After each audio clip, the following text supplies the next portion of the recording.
12 ज्योतिर्लिंगांमध्ये एक रामेश्वर ज्योतिर्लिंग. मित्रांनो, आज आपण रामेश्वरम ज्योतिर्लिंगाचा इतिहास जाणून घेणार आहोत. श्रीराम जेव्हा 14 वर्षासाठी वनवासात गेले होते, तेव्हा रावणाने सीताचे अपहरण केले. रामाने सीतेला मिळवण्यासाठी रावणाशी युद्ध करण्याचा निर्णय घेतला. रामाला वाटले, युद्ध सुरू होण्यापूर्वी आपण महादेवाची उपासना करायला हवी. परंतु समुद्रतीरी एकही शिवालय त्यांना दिसेना. तेव्हा श्रीरामांनी समुद्रातील वाळू रेती आणली आणि त्यापासून एक पार्थिव शिवलिंग तयार केले. आता या शिवलिंगाची प्राणप्रतिष्ठा करण्यासाठी एखाद्या श्रेष्ठ ब्राह्मणाला बोलावले पाहिजे असे त्यांना वाटले. सर्व वानर सेवा एकमेकांशी चर्चा करू लागली. शिवाचा कोणता असा भक्त ब्राह्मण आपल्याला मिळेल? तेव्हा विभीषण म्हणजे रावणाचा भाऊ म्हणाला, त्यासाठी माझे बंधू रावण योग्य ब्राह्मण ठरतील. पण लक्ष्मण सहित सर्व वानर म्हणाले, ते कसे शक्य? ते तर आपले शत्रू आहे, त्यांच्याशी तर आपल्याला युद्ध करायचे आहे. विभीषण म्हणाले, हो, पण रावण एक महान शिवभक्त आहे, तसेच महाज्ञानी ब्राह्मण सुद्धा आहे.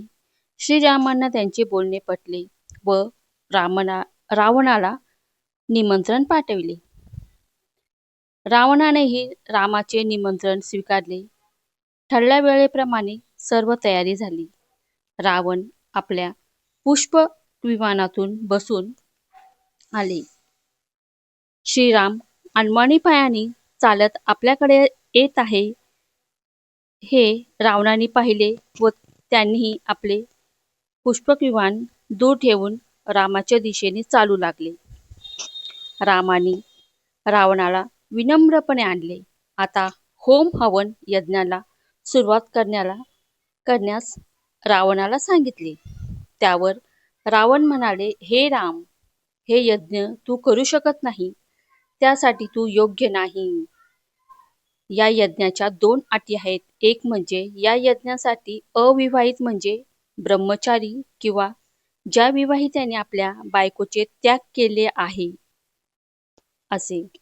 पण या दोन्ही अटीत तुम्ही बसत नाही. तुम्ही विवाहित आहात आणि बायकोचे त्यागही केलेले नाही. या यज्ञासाठी नवरा बायकोचे दोन्हींचे असणे आवश्यक आहे. तेव्हा राम म्हणाले, आपण घरात पूजा हवन करतो ना, त्यात काही वस्तू आपल्याकडे नसेल तर ब्राह्मण स्वतः आणतो. तसे तांबे, पळी, हवन पात्र, सुपारी इत्यादी. आता माझी अर्धांगिनी तुमच्याकडे आहे. त्यावर रावण म्हणाले, हो, ब्राह्मण या सर्व वस्तू आणतो, पण पूजा अर्चना झाल्यावर त्या वस्तू बरोबर घेऊनही जातो. त्यावर श्रीराम म्हणाले, हो, हे मला माहीत आहे. सीतेला बोलून घेतले व पूजा अर्चना झाली व रावणाने सीतेला परत घेऊन गेले. नंतर युद्ध झाले आणि युद्धात रामाने रावणाचे वध केले.